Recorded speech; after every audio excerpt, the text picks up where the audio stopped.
topics and opinions expressed in the following show are solely those of the hosts and their guests and not those of W4CY Radio, its employees, or affiliates. We make no recommendations or endorsements for radio show programs, services, or products mentioned on air or on our web. No liability, explicit or implied, shall be extended to W4CY Radio or its employees or affiliates.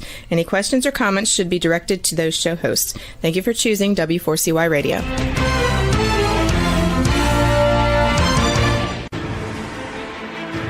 What's working on purpose anyway? Each week, we ponder the answer to this question. People ache for meaning and purpose at work, to contribute their talents passionately and know their lives really matter. They crave being part of an organization that inspires them and helps them grow into realizing their highest potential. Business can be such a force for good in the world, elevating humanity. In our program, we provide guidance and inspiration to help usher in this world we all want, working on purpose. Now, here's your host, Dr. Alise Cortez.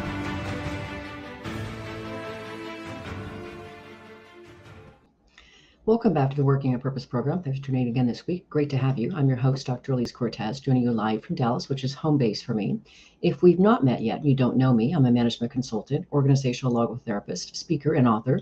My team and I at Alise Cortez and Associates help companies enliven their operations by articulating their purpose and building inspirational leaders and cultures activated by meaning and purpose to turn those companies from a flatline EKG to a vibrant workplace. There, people are intrinsically motivated to perform at their best, grow to their highest potential, and are committed to stay and help deliver on the company's mission. You can learn more about us and how we can work together at alisecortez.com. Now, let's get into the program today. We have with us today 3 logotherapists and co-founders of the Viktor Frankl Meaning Academy of Meaning. They are Dr. Baruch HaLevi, also affectionately known as B, Dr. Franz, and me, Dr. Alise Cortez. We'll be discussing our perspectives on some of the key issues confronting individuals and organizations today, how logotherapy helps address those issues, and the work we are doing at the Viktor Frankl Academy of Meaning to elevate meaning, purpose, and resilience in the lives of our clients. B joins us from Denver, Colorado, and Dan joins us from South Bend, Indianapolis. Guys, welcome to Working on Purpose. Good morning, Alise. Good to be with you again. Good morning. Isn't it great to be on the other side of the mic? Well, we're going to interview you because you're part of the Meaning Academy as well. So since you both have your own respective shows, let's do this first. I purposely did not give a lot of introduction to either of you because I wanted you to do it yourself in your own way. So let's first do introductions so that our listeners and viewers know who they're with. Dr. Dan, will you go first? Absolutely. So Dr. Daniel A. Franz, you can find my website at danielafranz.com. It's much easier to just go to Dr. Dan. I am a clinician and consultant and coach in private practice here in the South Bend, Indiana area. But with the power of Zoom and all of these other technologies, I work with people all over the world.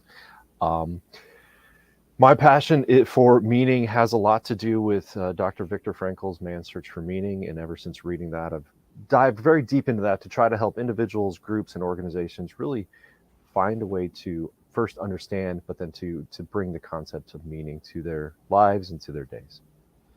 Oh, and by the way, you got a great radio show voice, right? Thank you. B, what about you?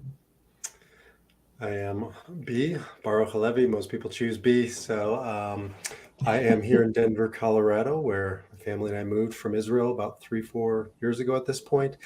I am a rabbi by training, as well as a doctoral degree in ministry and in logotherapy.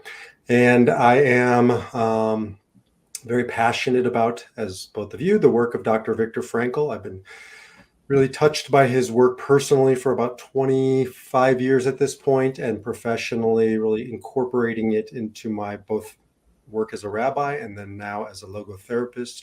And I wanted to be a part of scaling his mission and his message, and was fortunate enough to be brought into alignment with you two great souls. And now we are doing the work of scaling this important mission and message of Dr. Viktor Frankl, meaning-centered, not only therapy. I want to say it, I can't say it strongly enough. I know I speak for all of us. Therapy is a component of it, but it's also, we call logo philosophy, a way of living and being in the world where meaning and purpose is at the center of our lives. And I work with individual clients as well as organizations, bringing both his work as well as, maybe you can see behind me if you're looking or listening, I'll tell you it's the Enneagram. I'm a passionate practitioner of the Enneagram, an ancient roadmap, and I think it works really synonymously with the insights of Dr. Frankl. So listeners and viewers, as you can tell, I'm hanging out some real, slackers here, right? These guys are both really slackers. If you don't know me, listeners and viewers, so my work is really, my PhD is in human development. I'm a logotherapist like my two fellow comrades are. And my work is really in management consulting to activate meaning and purpose inside organizations. But I will say that my attraction to logotherapy really began in my mid-20s, when I had the great opportunity to live abroad in Spain and Brazil. Great life. I'm 26 years old with a live-in maid, chauffeur, gardener, traveling the world, no real cares in the world. And that is where I discovered that we humans actually don't do well when we're just consuming life. We actually need to be of service. And that's where my hunger and my appetite for Viktor Frankl's work was really ignited. So that's where it started. And ever since, I've been down the path of working to be able to help organizations to activate meaning and purpose. So that's where it all began for the three of us. Let us next visit, if we can, our perspectives on what we're seeing in the world in terms of some of the bigger issues that are confronting individuals first. What are you guys seeing in your work, your experiences? What are we up against? Sure. I actually, Alise, I was writing down the word you just used. We're not at our best when we're consuming life. And I think that's what I see a lot in my clinical and coaching work is we live in a culture that really is bent on encouraging us, motivating us, pushing us to consume and consume, so that, companies and corporations or whatever it is can continue to post 3% growth. That's been going on for about 100 years now. And at some point, 3% growth every year is unsustainable as a human being, right? We cannot support that. And I think that is what many individuals are struggling with, is determining, where is my meaning in life after I've consumed everything I can possibly consume, after I've bought everything I've been told to purchase. Why am I still not happy? And they eventually wind up with their physician saying, I'm not just feeling that great. And what do physicians do? I love our physicians, our medical staff out there, but they do what physicians were trained to do, and they make prescriptions, they write prescriptions, and it still doesn't work. And so, well, as we know, I think meaning is the answer. But right now, I believe that the consumerism, and B and I have talked many times about the nihilistic attitudes that are starting to filter into the culture are some of the biggest problems we face. Thanks, Dan. What about you, B? What are you seeing? Well, Dan's taken the meaning. He's Chief Meaning Officer in the Viktor Frankl Meaning Academy. You're, of course, Chief Purpose Officer, and that leaves me with Chief Resilience Officer, because our mantra and mission is meaning, purpose, and resilience. And so I'm going to touch on resilience, although, of course, we all deal with all three of those. So resilience. I love Viktor Frankl. I love his mission. I love his message, because it was not born out of privilege, a very popular word today. It was not born in comfort, for sure. It was born in a very difficult period in human history. It was actually born prior to the Holocaust, but certainly battle-tested, proven out in the horrors of Auschwitz and Treblinka, where else? He was in 4 different concentration camps. And he demonstrated, not only preached, but demonstrated resilience, a life of resilience. And I see today, this is the number one thing people seem to be lacking across the board. We live at a time in human history where we've never been safer. We've never been more comfortable. We've never had more, at our fingertips than we do today. Now, you wouldn't guess that by watching the news or listening to your neighbors, but unequivocally, we have it better than the wealthiest people 100 or 1,000 years ago, for sure. And yet, it takes very little to bring us to our knees, to bring us to a halt. And what I see across the board is people need resilience training. And I believe the mission of our Meaning Academy is set out to do just that. Gosh, guys, I sure love the company I hang out with. So my perspective on the matter comes from when I'm out speaking to audiences, and I like to talk a lot about, gusto is kind of one of the things that I mentioned. And when I'm out speaking to audiences, I ask the audience, so what are you passionate about? And what I have been totally amazed by consistently is, as soon as I deliver that question, there's this pause in the audience as they consider what the answer is. And then I realize, I can see it on their forehead, that the vast majority of them do not have an answer. They do not know what they're passionate about. And I'm like, wow, one precious life, and you do not know what you're passionate about. So not only that, right? It's they don't know what really matters to them either. So that vacancy, and then there's an activation to reach for, oh wow, and then I know they need me, right? They need me to be able to help them activate that. So that's what I've been seeing, is that people are literally going through life dead. They're walking through life dead, and they just didn't know it. And by the way, I've been a card-carrying member myself, so I'm not making any judgment here. But that's what I've been seeing. Stakes are high. Not knowing as you're describing it, your purpose, your why, right? Just to boil it down to one word, not made popular by Simon Sinek, made popular by Friedrich Nietzsche, and who, Right. was picked up upon by Dr. Frankl. Those who have a why can endure anyhow. And so I think we're all saying the same thing from sort of a different angle of describing the elephant, because if you know your why, you'll have greater resilience when life, brings you all kinds of challenges and tragedies. Mm-hmm. I want to go just for a moment here to what's confronting organizations, that, and I'll start with this one because I see it very, very, very front and center. In terms of organizations today, I can't tell you the number of leaders that I have spoken to that are like pulling their hair out, trying to figure out what to do to address that people don't seem to want to work, and they don't want to put forth their best effort, and they don't want to stick around. So that's some of the ails that I've been hearing. And I do want to address a perspective from the pandemic that I think has emerged. But what are you guys seeing? What are organizations up against today from your perspective? Alise, I'd really agree with all of those statements. People don't want to work for an organization where they don't find meaning or purpose in the work that they do. Right. And I believe we've our industrial revolution has maintained a great economy for over 100 years, but we are having this awakening where people are realizing that life is about more than 40 or 50 or 60 hours a week feeling soul sapped. And so they're searching for that. And organizations that are on the front end of that are doing very well. Unfortunately, in my experience, they're few and far between, but I see more and more getting on board every year. And those that don't, I feel will be left behind. Mm-hmm. I agree. E? I counsel a lot of people in general, men in particular, around sort of a midlife period where they're sort of peaking in their professional lives. And what was that saying? I climbed the ladder of success to realize it was leaning against the wrong wall.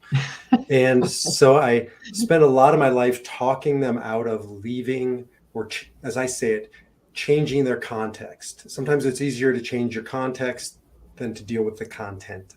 But the real work is not context, because context is out of our control. Context, in my experience, is irrelevant.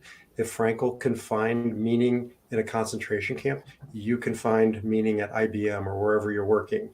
And change your content, change your inner experience, change your attitude, change your philosophy and direction in life. I am not saying there's not a time and place to change your context, whether it's a partner, whether it's a job, but start where you stand. And so many people, including my father, so for me it's personal, throw away their lives pursuing something outside of themselves, and it's never outside of yourself. So beautifully articulated. I want to speak to something that you kind of started to allude to there, Dan, and that is I wanted to get both of your perspectives on how you see the pandemic has altered what people want from their lives and work. What do you think has changed for people since the pandemic? Well, I certainly think people have realized that they can have more balance. Maybe I think what we saw in the work from home stages and shutdowns of economies, local and national, really brought people back to what's important in life. Being around their family, whether they considered it the blessing of being with their family or being stuck with their family day in and day out, right? Like we learned to cope differently without all those outside consumer influences. And then we realized when things started to return to normal, we still wanted what was good in that. And I think now that's what we're facing, is people looking to bring that back into their lives. Oh, gorgeously said. B? I'll play the role of the pessimist. I'm the Jewish guy. That's how we survived thousands of years of persecution, right? I got to find the truth in this for me. And I don't believe in epiphanies. When people have divine revelations, I think it lasts for about 27 minutes, and then it's back to the way it was. I've done 500 funerals as a rabbi. When I was officiating as a rabbi, I think people's hearts and minds are opened, and then I think they get back to the status quo, to the way it was. I've seen that with the pandemic. Yes, change, transform, new ways of being. And now here we are back in, sort of the rhythms, the routines. I do believe in transformation. I do believe it can happen, but it's an inside job. And so that context, the next thing is around the corner. It will happen. If we're not inner-directed, right? And coming back to our core values, then I come back to the same theme, I guess, for me today. The context becomes irrelevant. Interesting. I had a great conversation on air with Dr. Ranjay Galati, who wrote a book called Deep Purpose. And he said in our conversation, and I tend to agree with him, that what his perspective on the pandemic was that it made people want more from their lives. And I do believe that that's what I have seen. And when people say they want more, oftentimes, and they don't really know what it is, what I believe what they're asking for is they want more meaning. They want more connection. They want something more in their life that makes them feel fulfilled and that life really matters. And so that's what I got. And to your point, I think if we're not careful, if people aren't careful and we don't help and do our jobs to make sure that people stay present to that which can be more fulfilling in their lives, that they will go back to that place where they're back on the hamster wheel and everything was right where it was before. So I do believe that we have to be cautious about where we are right now. I do believe these are always opportunities to change, but my son is a competitive dancer, and you could change it with hockey, you could change it with soccer. Prior to the pandemic, you had angry dance parents, oftentimes dance moms. Then you went through the pandemic, there was no dance. Then shortly afterwards, people were on their best behavior and getting back to, this is supposed to be fun and enjoyable. And now a couple of years out, we're back to angry dance parents. So Got it. So, I do believe, I can't say it strongly enough. I do believe in inner transformation, and I do believe we need to ride these opportunities out, find meaning in them, and make a permanent, lasting kind of change in our life. I just don't think that we can bank on the challenge or the tragedy as being a one and done. Now I'm different. Mm-hmm. Got it. On that note, let's take our first break. And listeners and viewers, you can pause on what we've been talking about here and give it some reflection. I'm your host, Dr. Alise Cortez. We've been on the air with my colleagues, Dr. Baruch HaLevi, also affectionately known as B, and Dr. Dan Franz. We've been talking a bit about what's going on in the world that we believe needs to be addressed in terms of individuals and companies. After the break, we're going to talk about how logotherapy can actually serve those needs. Stay with us. We'll be right back.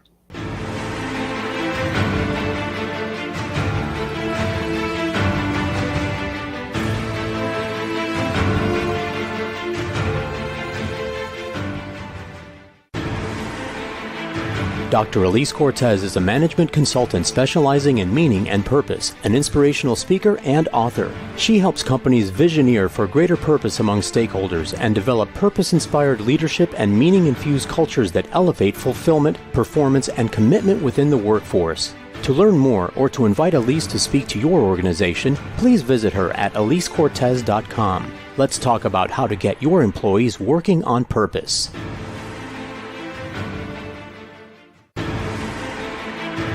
This is Working on Purpose with Dr. Alise Cortez. To reach our program today or to open a conversation with Alise, send an email to Alise, A-L-I-S-E, at alisecortez.com. Now, back to Working on Purpose.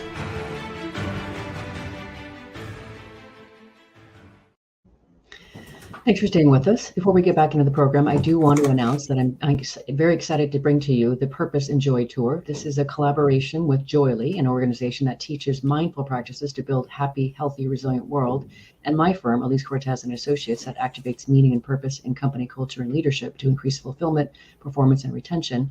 Together, we are going to 33 cities across the United States, starting with Dallas in March and finishing with Virginia Beach in October, to find our tribe and build a community of people who seek to elevate their lives and businesses by cultivating meaning, purpose, and joy.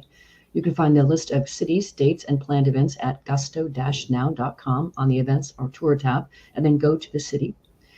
Very excited to come to your backyard. So check out what we're doing here, find the event that you want, sign up, and we'll see you there.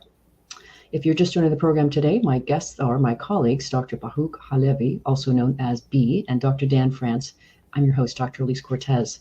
So for this next bit, guys, what I really want to do is help our listeners understand this thing called logotherapy that we keep banting about, that I know that we're total geeks in. And as we talk about the concepts of logotherapy, if we can be present to how we can address what some of those issues that we talked about in the first segment here. So how about you, Dan, first? Help us distinguish some of the aspects of logotherapy that you really see it as preeminent or prominent in this space. Sure. I think one of my favorite things to prescribe both to individuals and groups or organizations is what one of my professors called, I believe it was Dr. Frankl actually called it, the meaning triangle. There are 3 ways that we can find meaning in life: through our creative work, or through our creative attitudes or values, which often involves work. If work allows us to be creative, we can certainly find meaning in there, but as well as hobbies and activities outside of work. Our experiences.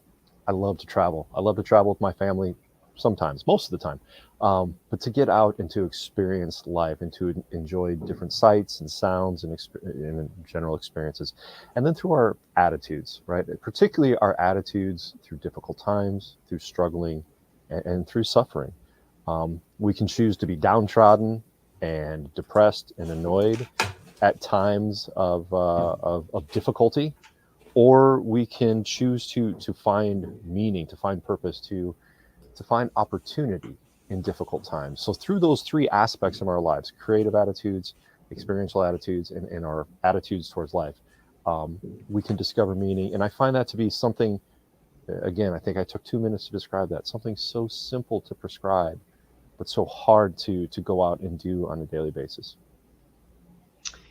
I'll also throw in there that one of the things that when I'm out speaking and I share this, but I'm sure you guys both do the same, both on air and when you're out sharing to audiences. But I think one of the things I like to really presence about logotherapy is its central concern. Its central tenet is that it puts forth that humankind's central concern, our main preoccupation, is to find meaning, and that it is our central source of motivation and energy.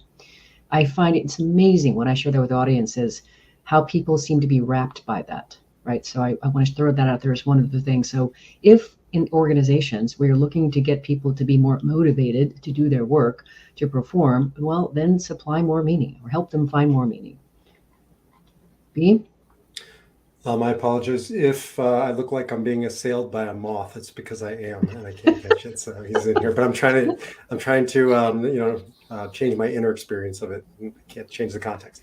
So the essence for me, I won't reiterate every beautiful statement Dan just said, is the power to choose. And what is our power, right? I really am fascinated and committed to authentic power, not external powers. Everything we were describing, the pandemic or whatever, is not in my control, but my response to my circumstances. So empowering people, teaching people how to take back their power to choose their response, and watching people come alive when they realize that that's, as Dr. Frankl said, yours until your dying breath. You're incapacitated, you're unable to move, and yet within you there is still this power that no external circumstance, nobody, no thing can take away from you. And when people start to get back to that, I see their marriages, their parenting relationship, their life, profession, all come to life in a way that just couldn't have if you feel powerless, like a victim in your life. I want to quickly illustrate with a short story, and then I want to hear some more thoughts from you, Dan, as well, about your perspective on logotherapy and some of your favorite parts that you like to work with. When I was doing my postdoc meaning in work and identity research, I interviewed 15 different kinds of professions. I interviewed 115 people total, and I wanted to understand their experience of work and what it meant to their sense of self. And I remember distinctly interviewing a chef, and he said, "Oh, you don't want to interview me. I'm just hating life right now." I said, "I definitely want to understand your experience." So when I went to his restaurant, I interviewed him, and over the course of the 90-minute interview, this man fell into tears 5 times, openly. The whole restaurant's full, and here's the main chef right here sobbing. And he went on and he said, I hate what I'm doing in my life. I've got this job. I work all Friday and Saturday nights. My family's out Friday and Saturday night. I'm working. I feel like I'm stuck here. I owe my ex-wife all this extra money and alimony. I got to pay that. And I don't get to cook the menu that I want. And my boss is a screamer. You have to walk on eggshells around here. And it was a rough interview. And so after I finished interviewing him, the protocol was I send him his interview to make sure that it was right and I could actually analyze from it. So he got his interview back.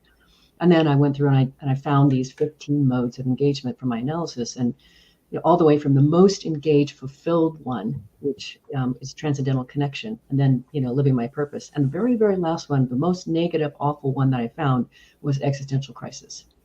And that was, of course, the one that I found that he was experiencing. So part of my design was, let me come back and share. Here's my modes. Here's how I did it. Here's the one I think you experienced when we interviewed. Do you agree? And do you think you have changed since? To which one? So I was not looking forward to the phone call with this guy. Who wants to tell somebody that they're in existential crisis? So the phone rings, he picks right up and he goes, "Dr. C, great news. I'm all the way up to conflicted fit." And I started laughing. So that's one of the other modes. And it's about 6 levels up, from where he was at.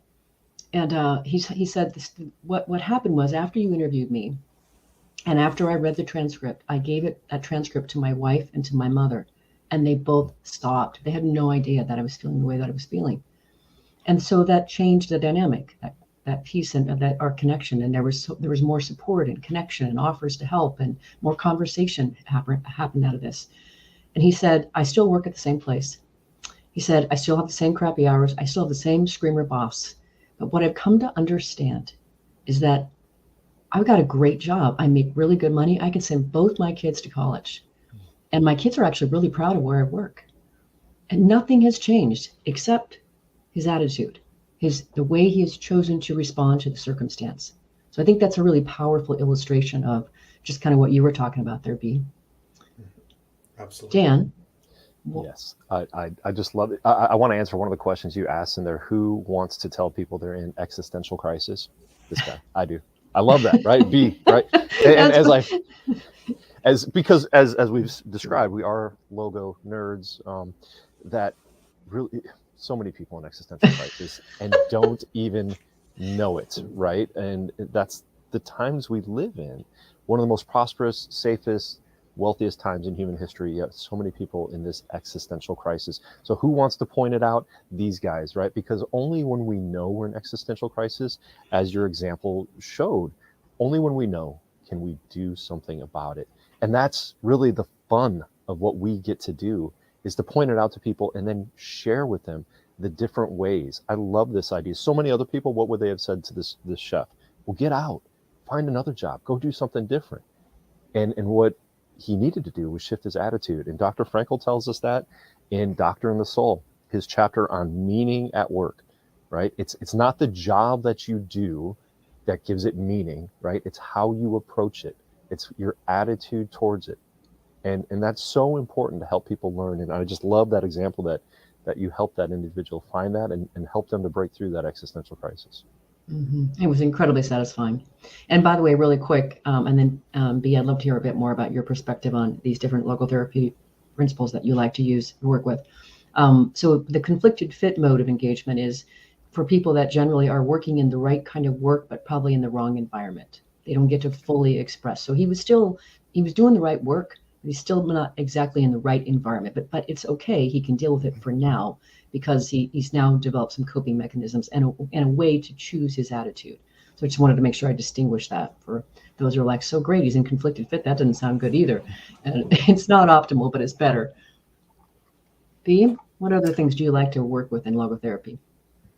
I would say that is to me the central place I come back to over and over with every single client, all day, every day, which is right here, right now, as Dr. Frankl talked about, bearing your burden and really seeing the burdens, the challenges, the tasks in front of us as the pathway to meaning, because it's just too easy in our society to romanticize a future. If you know, how many people have said to me, if I had more money, and I'll challenge them because that's how, I'm wired, you wouldn't be happier. I know you wouldn't, because I work with the version of you that just moved the decimal point, one more spot, two more spots. It's never enough. And until you make your defiant stand where you are, to choose to see the challenges in front of you as a pathway to meaning, it's constantly frustrating. But the moment you make that, as I say, you flip the script on that, and the burden is the pathway, everything changes. Here, the work is right here, right now. Doing this burden, carrying this burden is a pathway to meaning. People's lives change around that. Yeah, if I can jump in on that, I think just to tie both your stories together, that individual, the chef's opportunity to choose could have been, I'm going to choose change my situation, or I can change this environment. Maybe I can point out, wow, this culture really needs to change. That's one of the things I enjoy doing, is bringing the MBTI, the Myers-Briggs, people's different types and the way they operate in the world into an organization and pointing out, okay, here's all the people you have. Here's how they operate. How can you help them find meaning and create a culture of meaning and purpose and resilience so people want to work there? Not that you're losing people and can't retain them and can't engage them, but that you have so many applicants that you're just flooded with really hardworking, good people that want to be in your organization. Well, that is definitely the work that I'm out to try to help companies with too, Dan. So I love how you said that. Let us grab our last break here. I'm your host, Dr. Alise Cortez. We've been on the air with my colleagues, Dr. Baruch HaLevi, also known as B, and Dr. Dan Franz. We've been talking a bit about what logotherapy is and how it actually helps the issues that we were talking about at the beginning of the first segment. After the break, we're going to talk about the work that we are doing together at the Viktor Frankl Meaning Academy, Academy of Meaning. Stay with us. We'll be right back.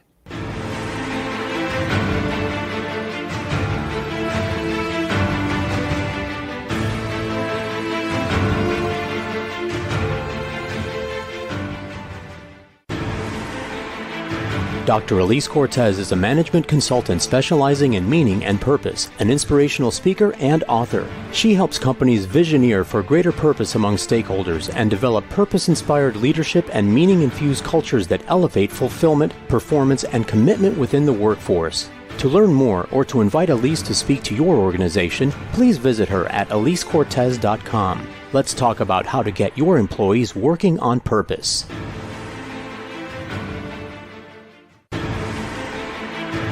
This is Working on Purpose with Dr. Alise Cortez. To reach our program today or to open a conversation with Alise, send an email to Alise, A-L-I-S-E, at alisecortez.com. Now, back to Working on Purpose.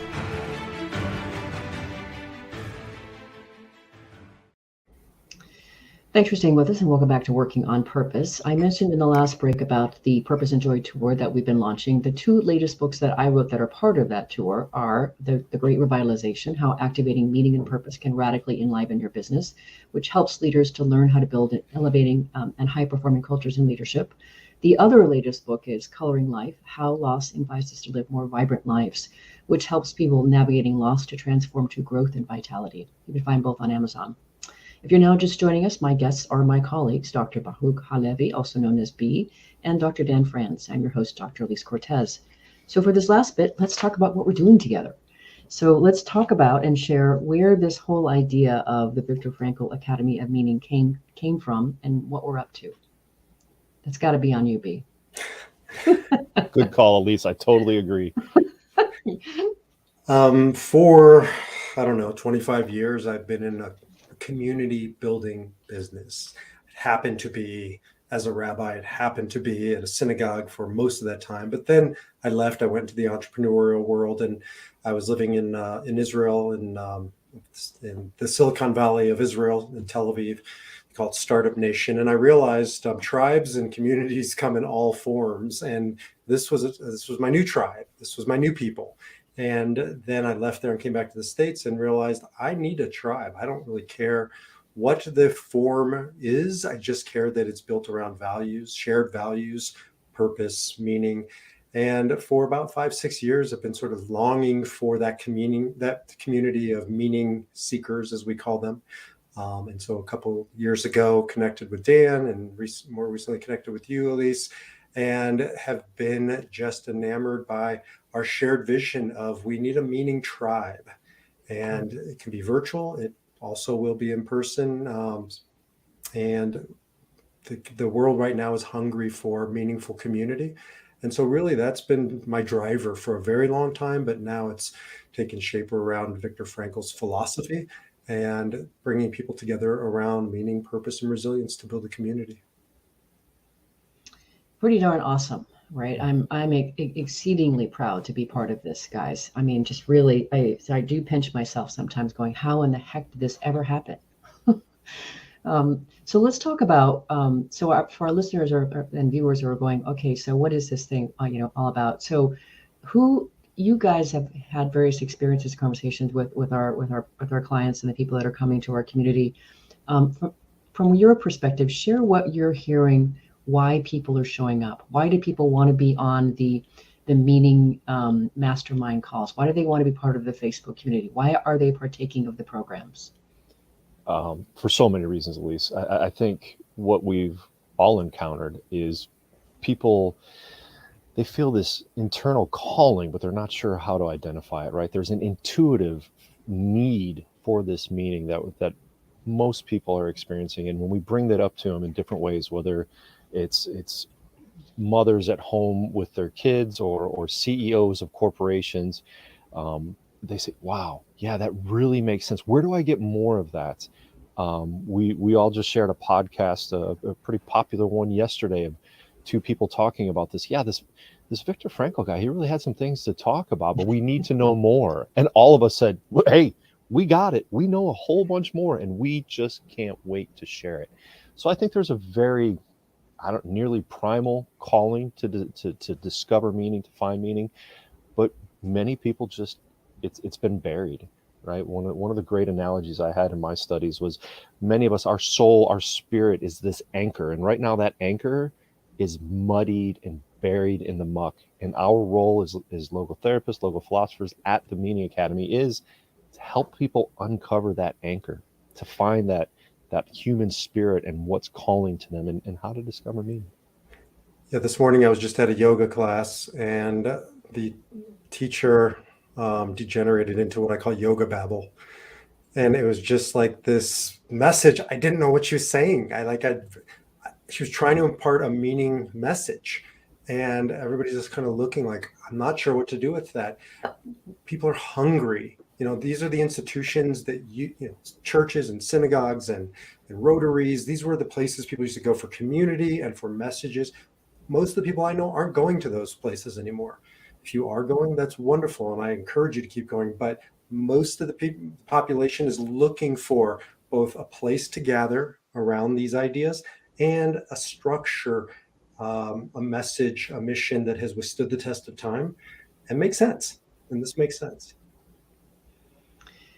Yeah. So what I'm also hearing and very present to for the people that seem to be showing up with us is this leaning in. So some people, of course, are trying to deal with a loss, or something has gone horribly wrong in their lives, and they're trying to figure out how to move forward. So dealing with pain, the pain of life kind of thing, or the loss of life. So we see that.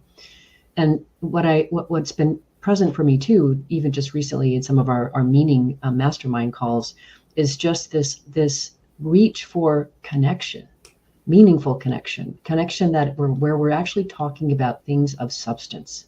We're not talking about the weather or something silly about what's happened in politics or whatever, but we're really talking about the essence of life here.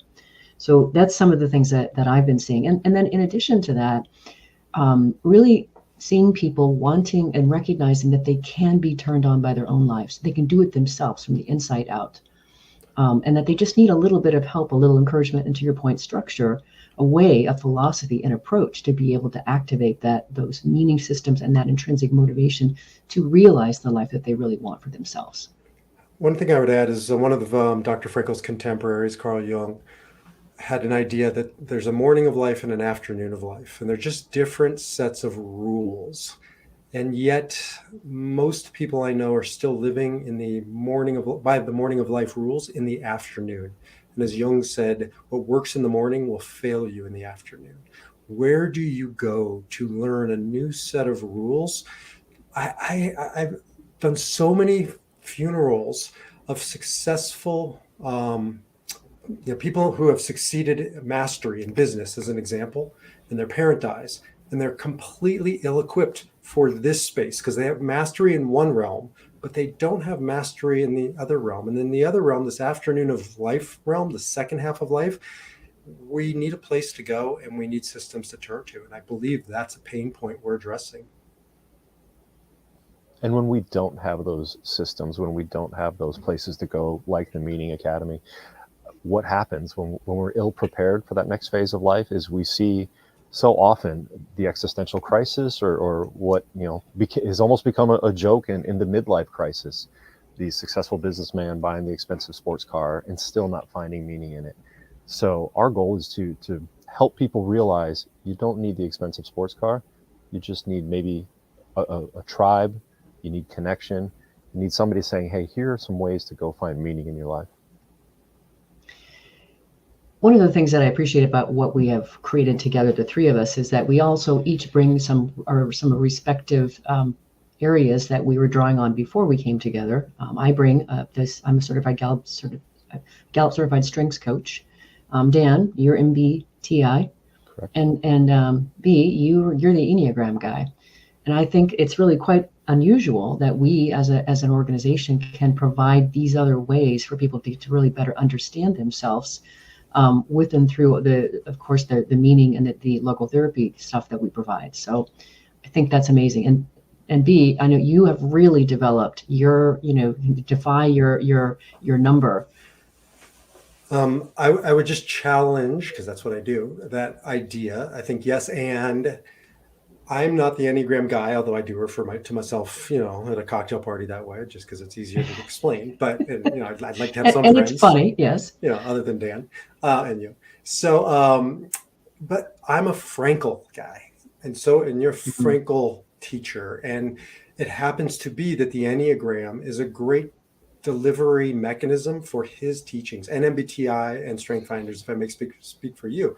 What I think is also unique about us, and why I call it defy your number, is because you're not an Enneagram number. You're not a Myers-Briggs set of letters. You're not a Strength Finder label. And because that goes against the grain of what Dr. Frankl taught, that you're never those things. You're the defiant power of the human spirit. And I believe what's so awesome about what we're doing is we're using these systems to deliver a much deeper message. Mm-hmm. One of what you just said there reminds me that one of the things that I love about logotherapy, and I jam on in my work individually with people as well as organizations and in my personal relationships, is this notion of celebrating the uniqueness of every human being, helping them to discover that in themselves, and that's one of the three circumstances or five circumstances in which we can encounter meaning, is finding that uniqueness. I truly agree, and I think that's what the three of us in the Growing Meaning Academy can bring to people. If B is a Frankl guy, and I'm the MBTI guy, I would say as an organization, we are a Logos group, right? That we bring in Frankl and your strengths, but also the modern research of Dr. Jordan B. Peterson, strengths, Enneagram, MBTI. There's so much, again, going back to my point earlier, there's so much need for meaning out there. I've seen the word logos so many places in current modern culture, and people not understanding what it means, but this inherent call to find it. And I think between the three of us and our growing group of logo nerds, if we'll call them, or logo philosophers as we're growing. Meaning seekers. Meaning seekers, yes, our growing group. we are the logo nerds, because sometimes our meaning seekers look at us saying, what does that word mean? And that's what we're here to do, is help people to find that internal call to find logos, to find meaning. So we're getting close to the end here, and I want to be able to present something for listeners and viewers. A lot of people don't really understand how meaningful work can be, and what a joy it can be. And they certainly don't understand that you can be passionate about it. So if we can, toward the end of the show here, just briefly, if both of you would do this, if you would just share, what is it about this work that you find so meaningful? Oh my. I'm going to go ahead and borrow one of Dr. Frankl's quotes, and that through this work, leading up to this, and even now, since B introduced himself and brought us together, Alise, the idea that, to help other people discover meaning is truly one of the most meaningful things I get to do in my life day to day, right? And that goes to the idea of self-transcendence. When we step outside ourselves to help others, well, some people would say that kind of altruism is a selfish act, right? Because it feels so good for us to help others. But that truly is. If we had more people doing that, if we could teach more people to do that, what a wonderful world it could be. Not a bad way to spend a day. B? Yeah, I would just add on to that very sentiment, which is, because I mentioned I've done so many funerals, it's really impacted me deeply. And legacy. What's my legacy? What's your legacy? Transcending myself. This is the language of Frankl. Maslow was wrong. With all due respect to his great contributions, the top of the pyramid is not self-actualization, being the best version of myself. Or if it is, the only way to get there is through giving, through serving, through duty, through honor, through love, and to help people translate that in practical, actionable ways as the central focal point of their life meaning, not as additional, but that is why we're here, and that's the work we're doing on every level, and just helping people remember that and live that. I'm going to go back onto the and front here, because I can't argue or say that none of what you said before isn't what also occurs for me. So what I'll also add is that for me, why is this such meaningful work? Why do I commit to this? It's not necessarily an easy path to do what we've been doing, to build this, what we've been doing, but it's irresistible. And the reason it's irresistible for me is because I'm really aware, and this is something we can get from logotherapy as well. We each have one precious life. We do not know when the exit ramp is coming. And most of us really, really want to matter. We want to know that our lives really meant something. And it takes something to be able to activate the capacity in people to be able to realize that fullness, to reach for that fullness, to want to give as best they possibly can. And I find it absolutely phenomenally magnificent to be the person that gets to be present to that activation component, to get to literally watch somebody's molecules change as they reach for that and realize that there's more in themselves and in their lives than they thought there could be.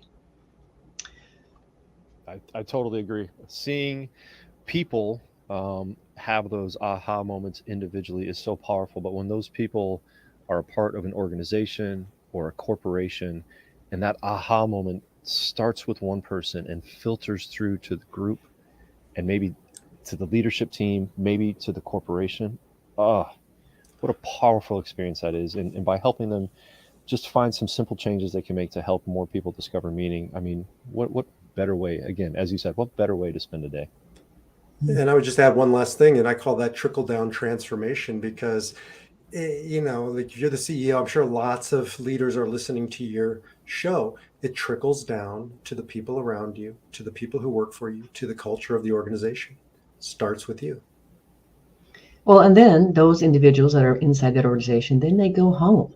Now we trickle this now to the significant others in their household, their children, the pets, and then their volunteer work into the community, and on and on and on. And I personally am thrilled to be part of the stand, to be a positive trickle in the world, and very grateful, gentlemen, that I get to serve with you.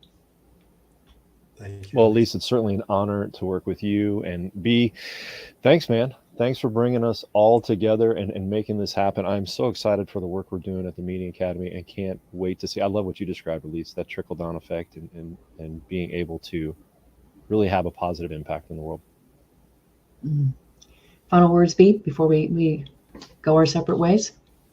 Well, we're not going our separate ways because we talk to you both more than I talk to my wife. So I can't wait to continue this conversation and have your listeners join us. The Meaning Mastermind is probably the best place to start.